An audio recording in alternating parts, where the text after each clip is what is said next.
an email from somebody from Campus Crusade, and they were saying there's 120 crew missionaries in Ukraine. And I don't know if they left or not, or maybe, probably not. They might be nationals that are. Okay, well, we're going to do a quick review here. And we may or may not get through Noah today. If not, we'll carry it over into next week. And then after we're done with Noah, then we're going to jump ahead again and start going through Isaac and Jacob and Rebekah and that whole little drama that went on there. Well, we've been going through Genesis 6. We started with that, talking about the pre-flood. The great-grandfather of Noah was Enoch, and the grandfather was Methuselah. I was going to read a couple of things from the message about Enoch, and this is from Hebrews 11. By an act of faith, Enoch skipped death completely. They looked all over and couldn't find him because God had taken him. We know on the basis of reliable testimony that before he was taken, he pleased God. It's impossible to please God apart from faith. And why? Because anyone who wants to approach God must believe both that he exists and that he cares enough to respond to those who seek him. And that's the application for our life, that last part. Because anyone, that includes you and me, who wants to approach God must believe both that he exists, that he cares enough to respond to those who seek him. That's So, Hebrews 11? that's in Hebrews 11, 5 through 6. That's in the Message version. So Enoch, when he was 65, I believe it was, he fathered Methuselah. Now, interesting thing about Methuselah, this is what his name means, or one way it could be. When he is dead, it shall be sent. In other words, remember Enoch preached righteousness and judgment coming, and so he named his son a name that meant that when he is dead, it shall be sent. And we know by the numbers in Genesis that Methuselah died the year of the flood. I mean, how would you like to name your kid? Hey, when he is dead, it shall be sent. Shall be what? When he is dead, it, meaning the judgment, shall be sent. That Enoch had been preaching that judgment was I'm coming. waiting for Damascus to fall. Well, it wasn't Damascus, it was the world. Well, it's in the Old Testament. It says when Damascus is, and I can't remember the reference. Oh, When is no more, that's the end. oh, well, this is when the flood came for Methuselah. Damascus is pretty close to that right now. Yeah. Well, it's not as bad. It was a little iffy, a couple of years ago, but it's better now than it was. I'm praying if Damascus is going to fall. And then what Hebrews says about Noah, by faith, Noah built a ship in the middle of dry land. He was warned about something he couldn't see and acted on what he was told. The result, his family was saved. His act of faith drew a sharp line between evil of the unbelieving world and the righteousness of the believing world. As a result, Noah became intimate with God. That's an interesting version, the way they put it there. And he acted on what he was told. The result, his family was saved. And he drew a sharp line. He drew, you talk about the red line. You can't cross that red line. He drew the line between the unsaved world the saved world.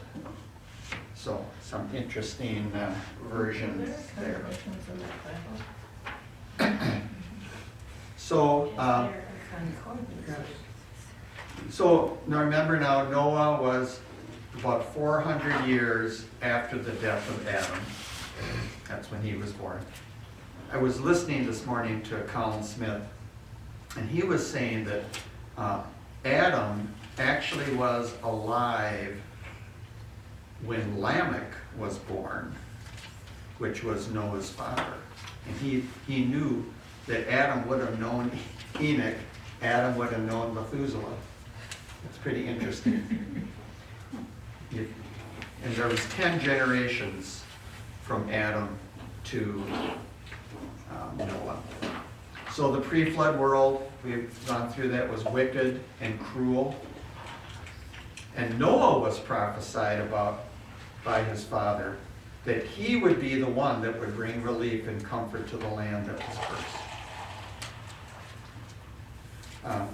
Now, Jesus used the days of Noah as an analogy to today, the time before Christ's return. So, to say that Noah was a myth, that some quote-unquote believers say, that doesn't quite fit. I mean, you're just saying that Jesus didn't know what he was talking about, which we know that he knew what he was talking about. And now Noah was 500 years old before he had before he had his sons. That's just, once again, we've gotten into that whole time period business that, why they lived that long before, partly because there was less genetic malfunction going on. Every generation, more and more things build up in our genes that cause problems. And we, of course, we grow old too because partly of that as well, but just mankind as a whole. And then it started, like Isaac lived 180 years, but then it started going down and you get to David, and David lived 70. And some of you here are beyond the 410, so 310.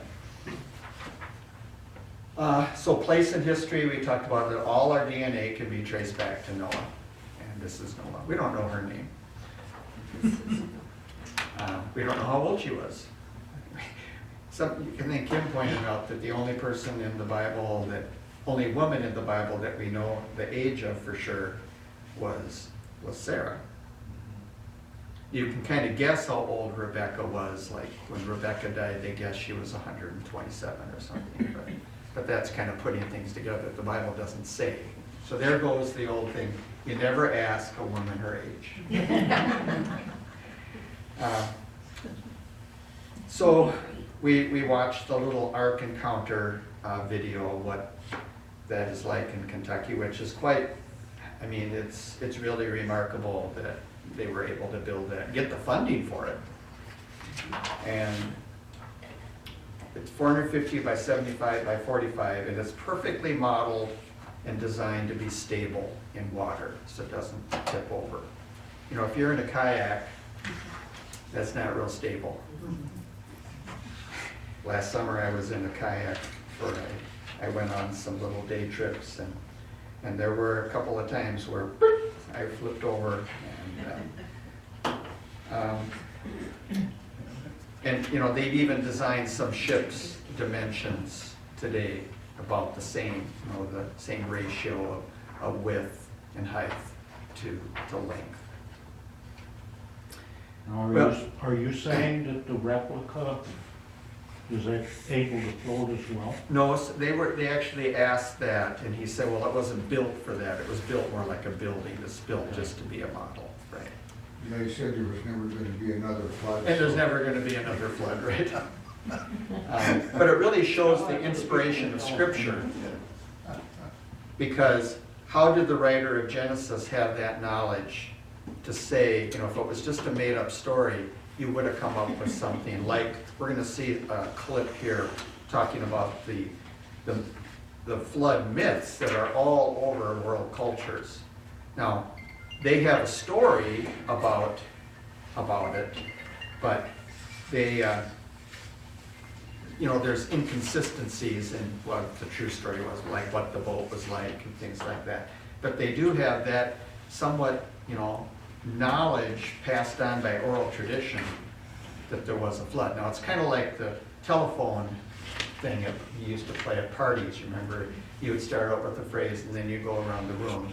And by the time it got to, we started with Tom and then it went all around. By the time it got to Kim, it probably has very little, it's got the general gist of it, but the details are pretty fuzzy. Now, they did not need to take the full-grown animals. They could have taken babies. There could have been hibernation, estivation taking place. And the word kinds is different than the scientific term for species. Species are defined, and I used to teach was, that two animals can mate, have offspring that can also mate, that then they're considered the same species. And God, remember, God brought the animals. That's one of the arguments. How did he get all the animals? Well, God brought the animals. I mean, there is a supernatural component to all of this about the ark. It wasn't just Noah doing it and figuring it out. God was telling him what to do. And then, the famous thing that God shut the door. When judgment came and there was no longer a chance for those people to repent, God shut the door. Remember, what hit me too the other day was, it said Lamech had other sons and daughters.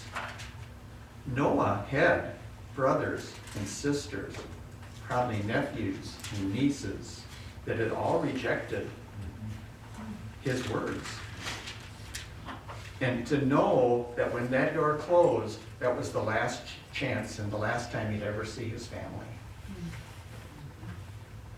And if we get time, we might watch a clip of this. It's called A New Beginning, where it talks about them coming off the ark and just how they kind of survived. It's from Answers in Genesis. And his wife kind of saying, it was kind of lonely, like, my mother and father and brothers and sisters, they're gone. We kind of forget that. And then, if we have time too, we might see a little bit of this where it's really a kind of a made up, well, obviously made up, but where Noah gets interviewed by the local news media and kind of make fun of him, So you're better than everybody else? You're just doing it for your family? And we'll say, well, if other people want to come and want to repent, God will let them in, I'm sure. So today, we're going to see, first of all, we're going to watch a little video clip that goes along with the article I ran off for you about the other cultures. Kind of the amazing thing. And it's interesting because people that are doubters will say, well, these people had this story because of the missionaries that came. No, these people had these stories long before missionaries ever came to them. So we're going to watch that first. How long did it take to build the ark? Does it tell you? Did you find that? Well, it talks about 120 years of kind of period of grace where he was probably building it. 120 years? I think I've heard that, and I don't know where they get it, that it was probably built in maybe 80, 90 years or something, but still a long time. Oh, okay. Yeah.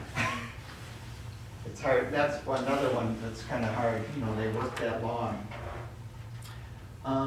Let's see. Let me get on the right source here. Okay, I think I'm on the right one.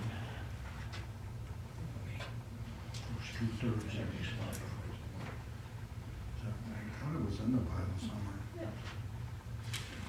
120 years part is in there. Now, verse 13, Noah labored unremarkably for the first 2/3 of his life. If there really was a worldwide flood, and we are all descendants of Noah, it would seem strange if the Jewish people were the only ones to have any memory of it. But this is not the case.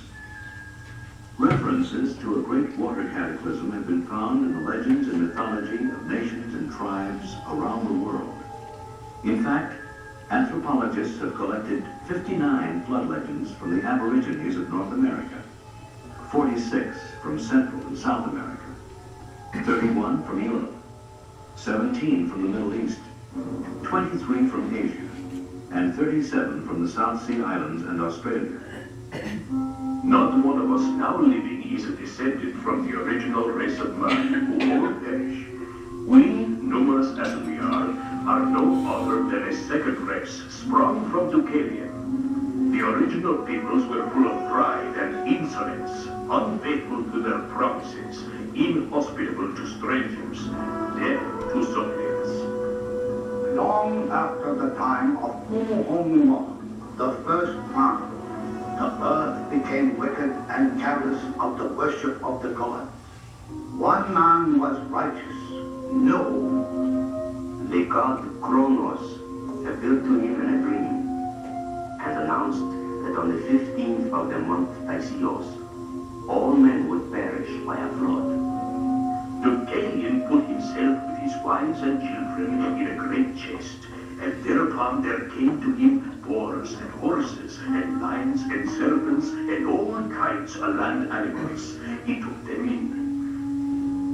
An old man built a great ship and went into it with his family and an abundance of animals. Noah made a great canoe with a house on it and stored it with food, taking animals and plants into it. But before the flood began, God warned the man Noah and his wife Lena, saying, "Hallow a great cypress, into which you shall enter in the month of Tototzli. Waters shall near the sky." They entered, and when God had shut them in, the angry God in anger then gathered the dark clouds together and caused them to burst, pouring streams of water down upon the doomed earth.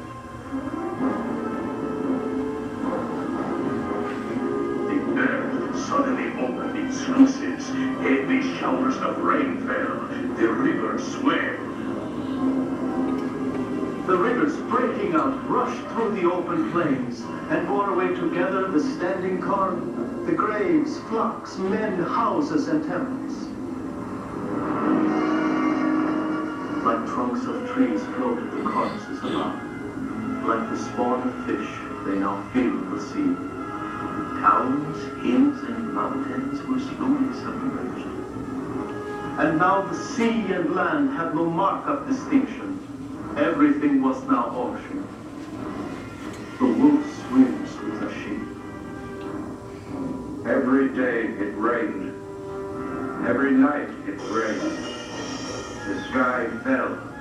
The land was not. Animals of all kinds drowned. There was no land. Stop it there. So when you look at that, it's pretty amazing that worldwide, all of those cultures would have some kind of a story about a worldwide flood. Some more like the Bible story than others, but it's interesting that, you know, like it said here, how that there was a favored family, 88% of these stories, that they were forewarned. A catastrophe, only a flood, 95% of the stories. So if it's worldwide like that too, you know, to say it was a local flood kind of is hard to fathom as well. That a local flood wouldn't have that impact with all the people groups. And of course, the people groups, after the Tower of Babel, they dispersed throughout the whole earth. And they took those stories with them, and maybe not having a written history, they came up with, like I said, some kind of distortions to the original. It's kind of interesting that they found sea salt deposits at 14 to 17,000 foot elevation on Everett. Right. And one of the things we might get to is how the mountain ranges and stuff probably were created during the flood, that there was great uplifts, and so they got carried up. They claim there's more pure water, non-salt water in the bowels of the earth than there is seawater in the sea. Right. And the flood was tidal in nature, where it came and went. The Bible kind of indicates that it wasn't just all over the earth at the same time. But it was a cataclysmic event for sure. And there was a supernatural part to it. So if you kind of have it open to Genesis 6. So Noah obviously found grace in the eyes of the Lord. And his instructions were to make it out of cypress or gopher wood and pitch it inside and out. Pitch will preserve the wood. It will help waterproof it.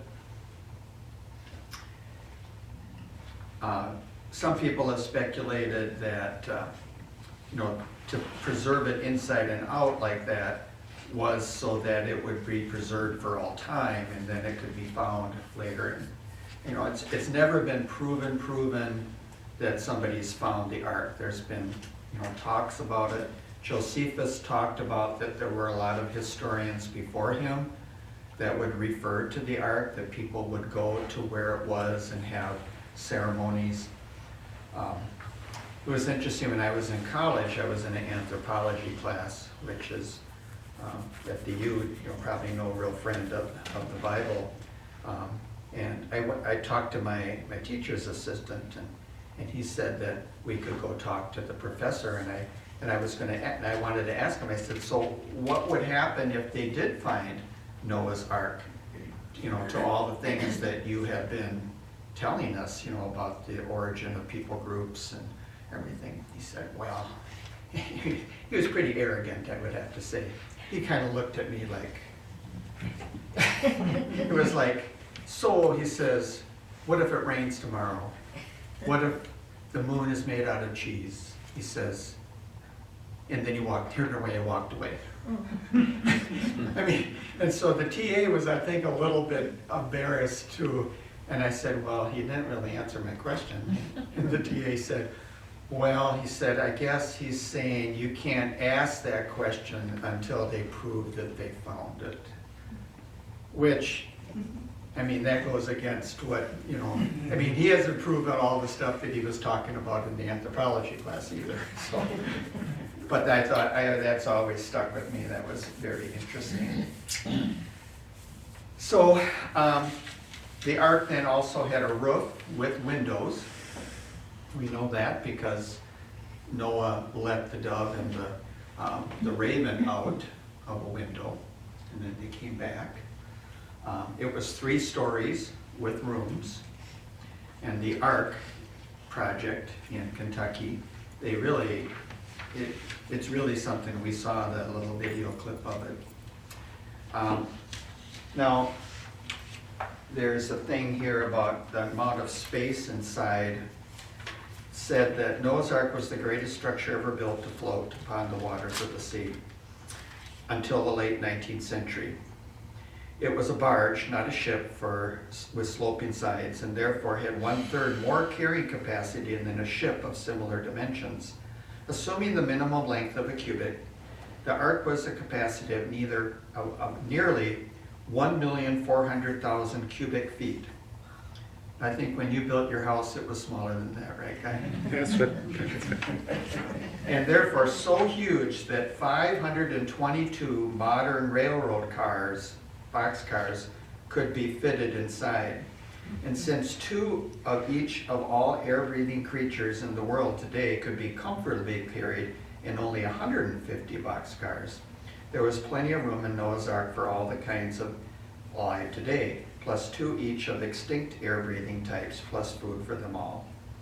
The enormous size of this flat-bottomed, square-sided barge really settles the question whether the book of Genesis intends to teach the concept of a universal flood. For such a structure would not have been needed for saving animals through a localized flood situation. You know, if he had 120 years head start, you would think that God would say, if it was could be a local flood, he could have said, go to, you know, across the river and go to Australia or something, you know. He had 120 years, he could have traveled a long ways away. So, you know, that's another kind of logistical problem of why it wasn't a localized flood, it was a worldwide flood.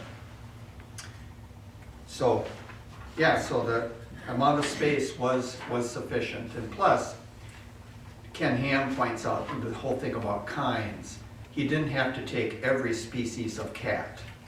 He didn't have to take the Persian and the Siamese, you know, all the subspecies and breeds or whatever. You know, they developed after the flood. God put in animals genetic variation so that they could adapt to the new situations, the new climates that would happen afterwards. So yes, there were that some animals had the adaptation to survive in colder weather. Some had warmer weather. Look at the variation in humans. You know, and you know, of course, the whole thing about, you know, racism, like Ken Ham says, we're one race. We're all descended from Noah. You know, we're not.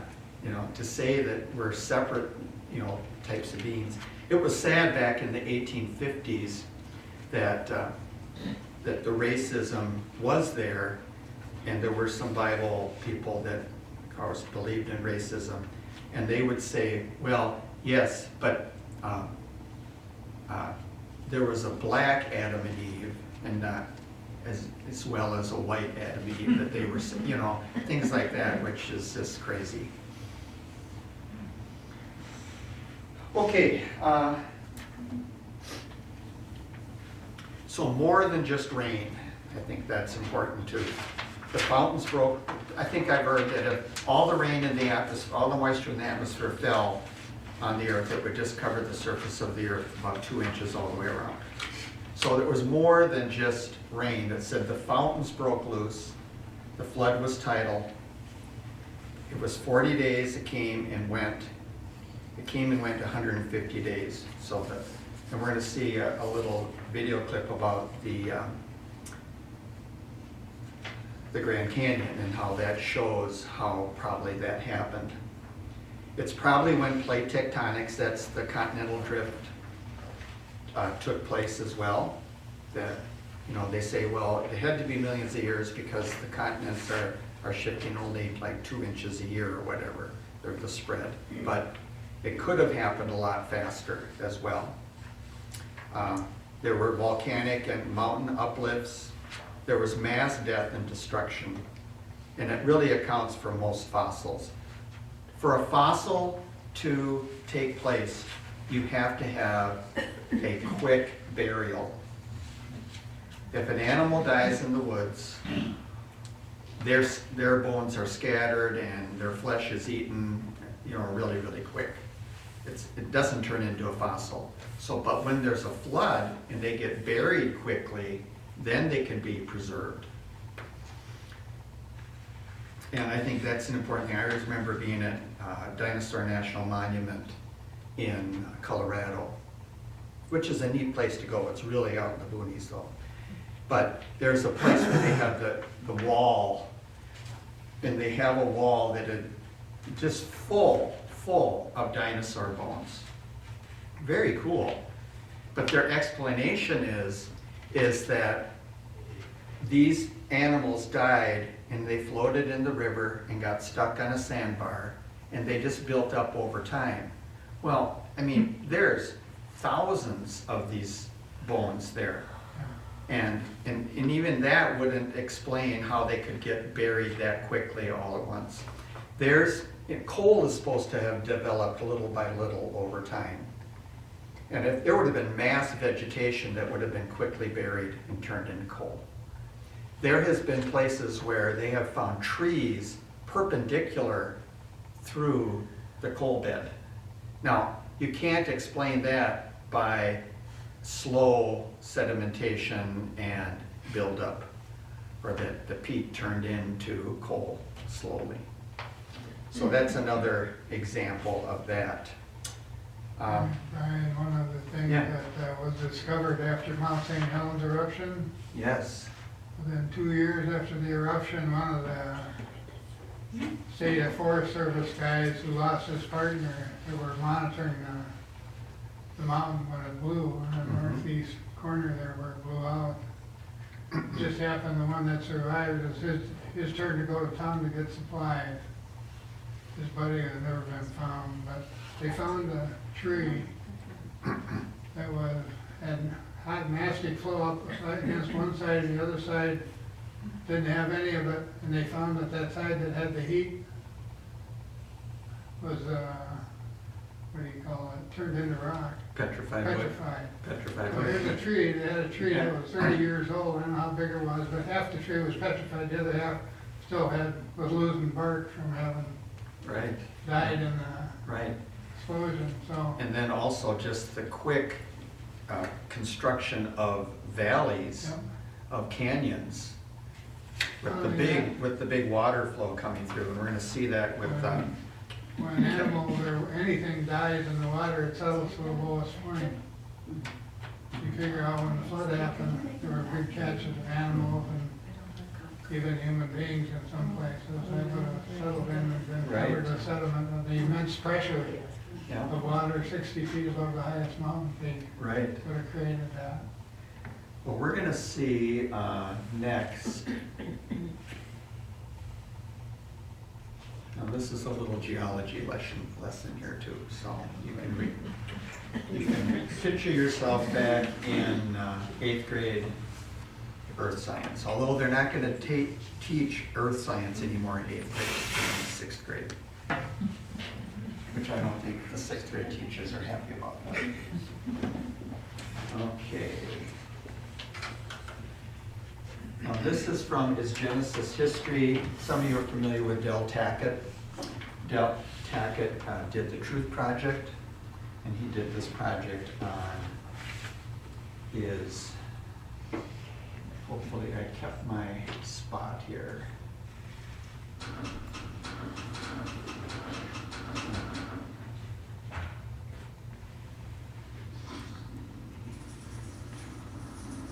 I didn't keep my spot, but we'll get there.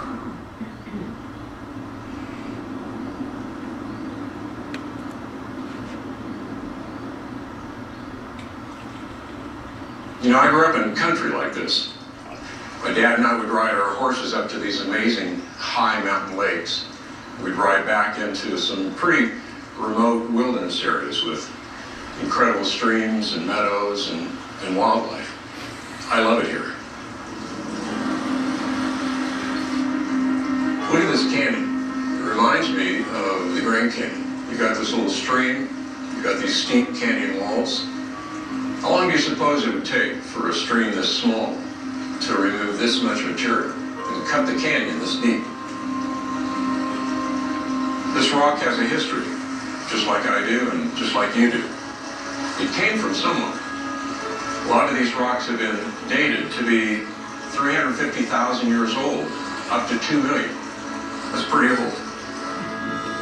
But it might surprise you to know that all of the geological formations that we see here, the canyons, the layers, even the plants, are younger than I am. When I was born, there was nothing here but a vast forest, hundreds of feet below where we're standing right now. In fact, before 1980, most people had never even heard of Mount St. Helens.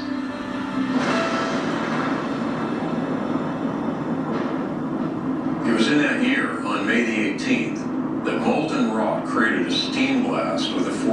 20 million tons of TNT, avalanche debris, and other flows from the eruption laid down all of those layers rapidly, up to 600 feet thick. A couple years later, there was some more volcanic activity that created a mud flow that cut out this entire canyon.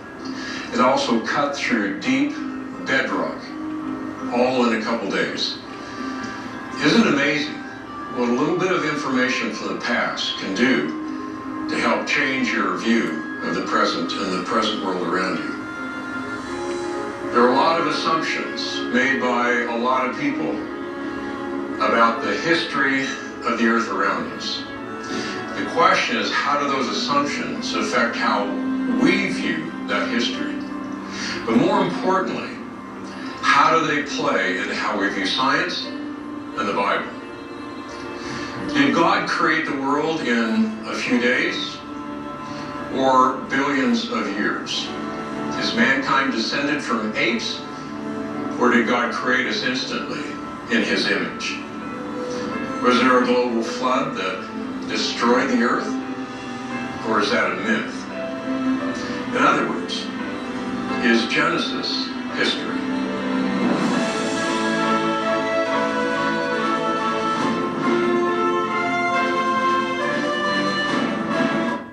I'm going to go to the chapter here. Is it too loud? Yeah, it's too loud.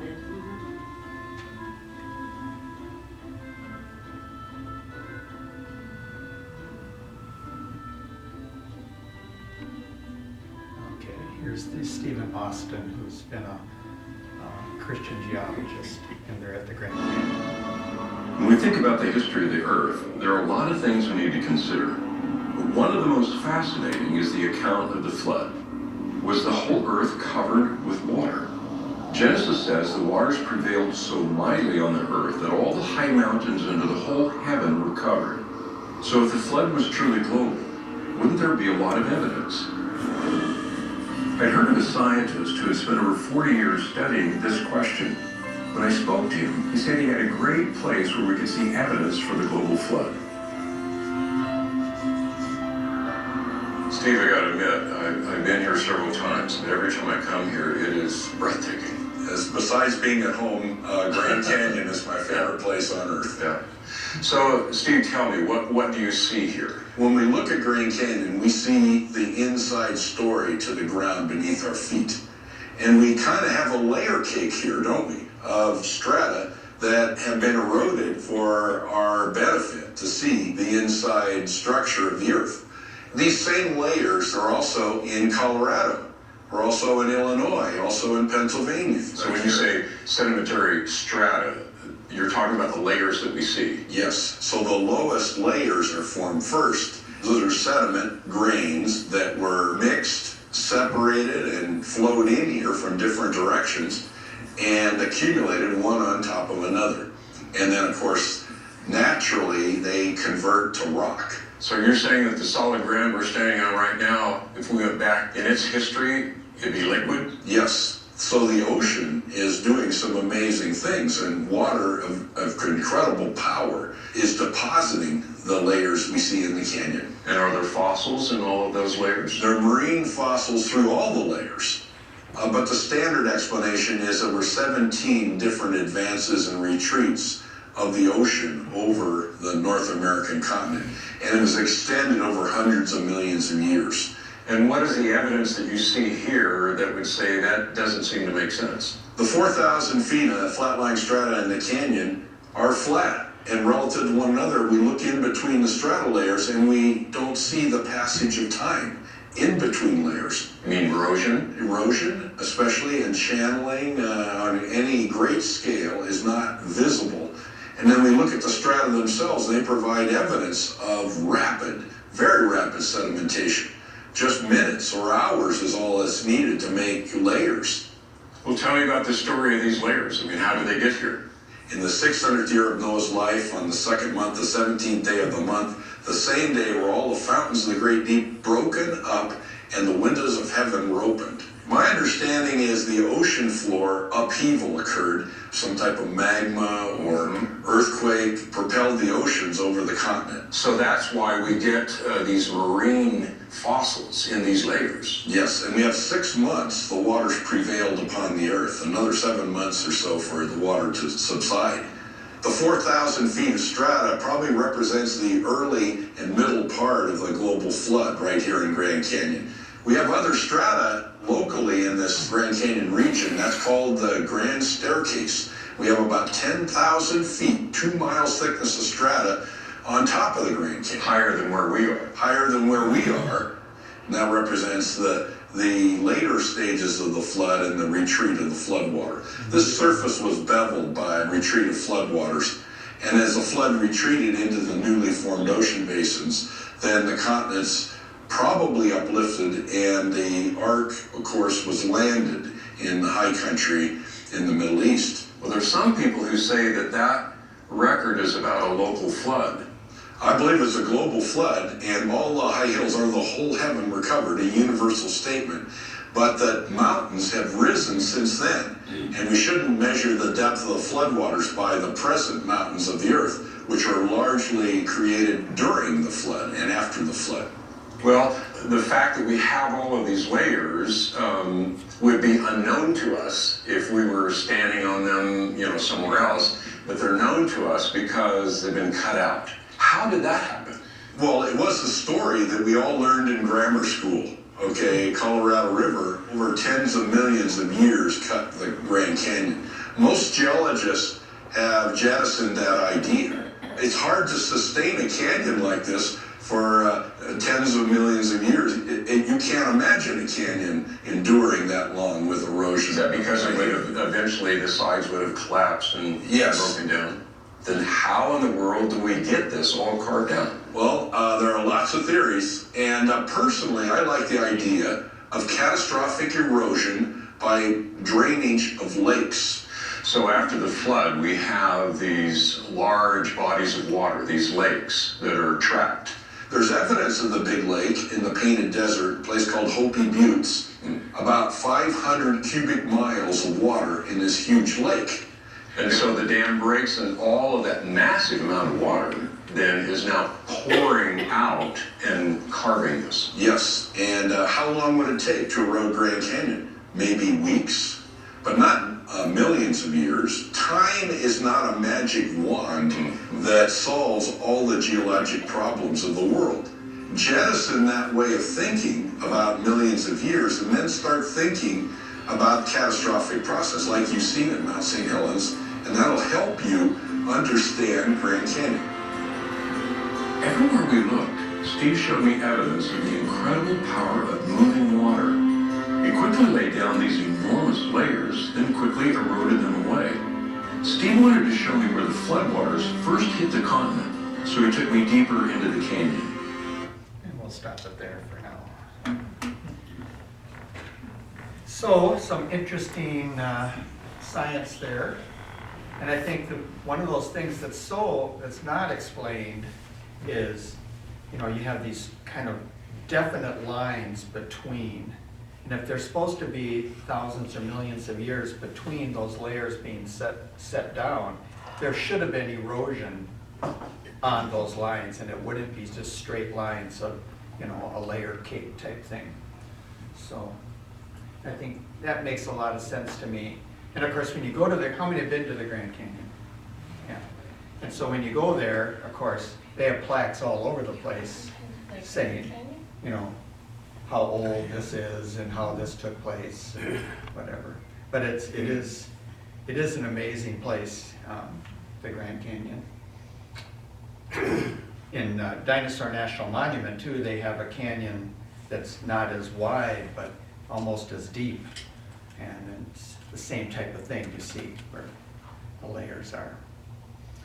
There are some areas of the earth where the strata is in reverse order too, and what it is in Grand Canyon. In some of the other areas, that's what in reverse order. So. Yeah, and how, perhaps, the continents were all together maybe before the flood.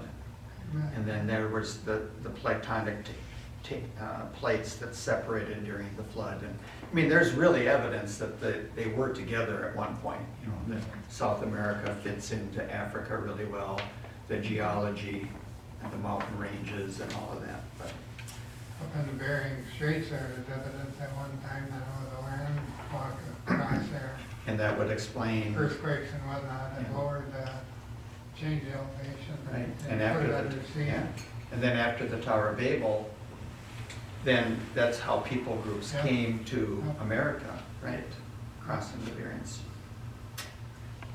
Okay, well, that's a quick geology lesson for you, so we'll test you on that next week. You know, you can see some of these types of things too if you go to Meow Falls, where the Meow Creek has carved out, and you can see the different layers of sandstone and shale, and it's pretty clear there too. Well, what were Noah's weaknesses and what were his strengths? And next week we'll get into the Tower of Babel, but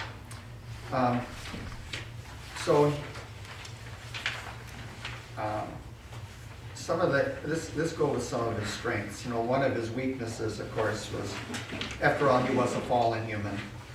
There's no reason to put him on a perfection pedestal, even though, I mean, he was the one that God found grace in. But he had lack of self-control that led to his drinking incident. Why, we don't know. Was it loneliness, despair? Maybe he didn't know about fermentation. In Genesis 9, we see that. It led to immodesty, and Ham treated him with disrespect, perhaps mocked him.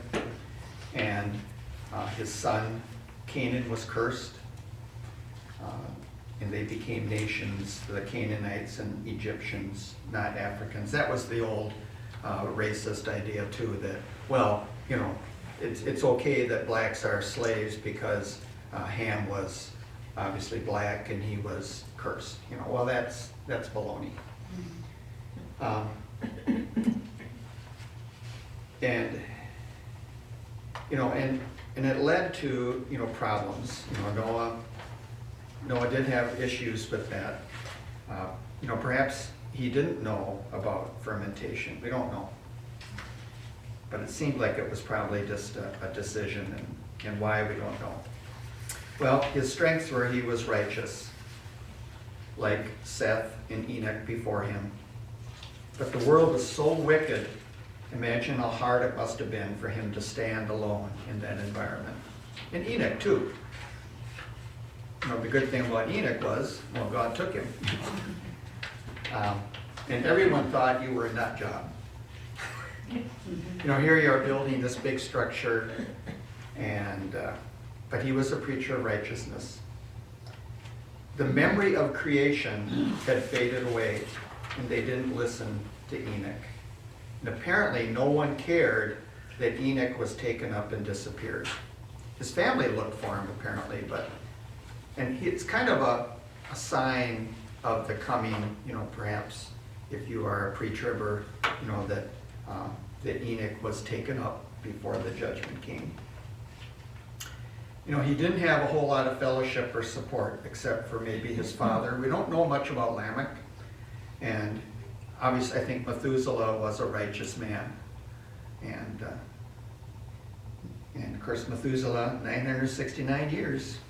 It's pretty good. He was obedient. We don't know how God communicated with him. Perhaps like Abraham and Moses, where God seemed to audibly speak. You know, I think I would need a real audible voice to do what Noah did. It wouldn't be, Mrs. Noah, I'm thinking that God wants me to build this, for the next 100 years, you know, build this big structure. And she probably said, you're nuts. But so God probably spoke to her too. And whatever the message and how he got it, we know he obeyed. He had known Enoch's warnings. He had known about them. Methuselah had told him. Lamech had told him. And he did all that the Lord commanded him. And it was an important task, of course. It was pretty overwhelming. You know, what if Noah had disobeyed and just given up and said, I'm done? And build half an ark. And build half the ark and leave. Yeah, and quit. Yeah. It's So- just saying, well, X years or 777, 777. Noah's father. Yeah, okay. Well, he had great faith. It had probably never rained before. It says that the mist came up from the earth to water the crops. We don't know how that all worked, but I think it's fair to say that probably there had not been rain. And I'm sure they were persecuted. And Noah's folly was, you know, that's probably what they called it, Noah's folly. What was it when the guy bought Stewart's folly? Remember when he bought Alaska? He tried, you're nuts. But he turned out to be right, as did Noah. And he had the essence of things hoped for and the conviction of things not seen. For sure, that fit him. He was a diligent preacher. He certainly was not lazy with a deadline to meet. You know, that was a real deadline, too. Think of all the things that had to be in place. The food, the stalls, waste removal, probably hired locals. His work was perhaps known widely and gave him an opportunity to preach to the gawkers. There probably were tours that came and said, "There, this is Noah, our local nut job." But you know, like Jeremiah, he was faithful despite having no converts. You know, he was preaching for 120 years anyways, no converts, not even his family, except for his sons and daughters-in-law. He got to work and began planting a vineyard afterwards. And then Nimrod was his great-grandson. And Nimrod, remember, and we'll talk about him next week, he was the one that was kind of the leader behind the building of the Tower of Babel. And once again, people forgot really, really quick, which is true today too. So some lessons, you know, God is just and loving. They go hand in hand. God protected him. God gave warnings for 120 years. Even before that with Enoch. Like Jeremiah's warnings came, chances were given.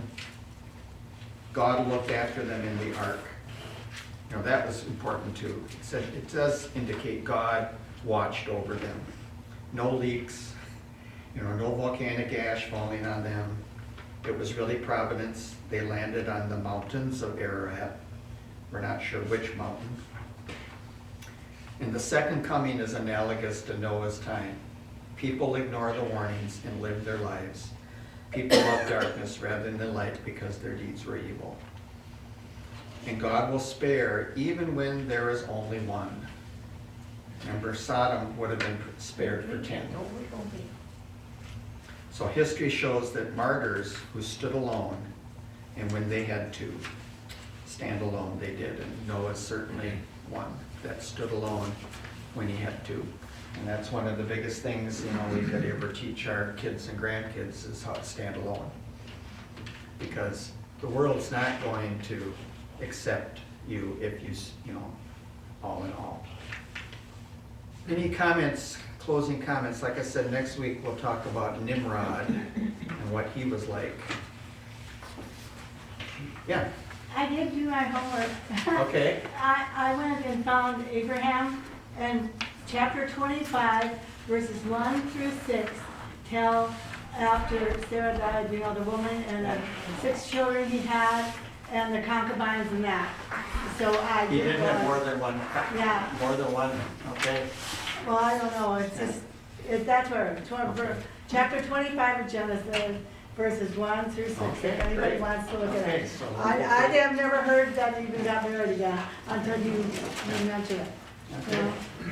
Yeah, so that's definitely descriptive, not prescriptive. So when the Mormons say, well, you know, all the patriarchs, they had a lot of wives. Okay for me too. What about the women? Have they have a lot of husbands? I don't know. They need one for income, one for cleaning the house, and take care of the kids. Yeah. Jesus could be compared to Three Ark. more. Jesus Jesus is, could be compared to Ark. right, Jesus We is can the head ark. to him, but there's people that are gonna not. Right, but he's the door. He's gonna shut the door. Yeah, but Jesus said he's the door. To the sheep. Okay, well, thank you for coming, and we'll start Isaac and Rebecca and Jacob and kind of their family drama. It seems like the Bible's full of drama. We have to remember that. The Bible doesn't gloss over things. So it gives us hope too. Nothing new under the sun.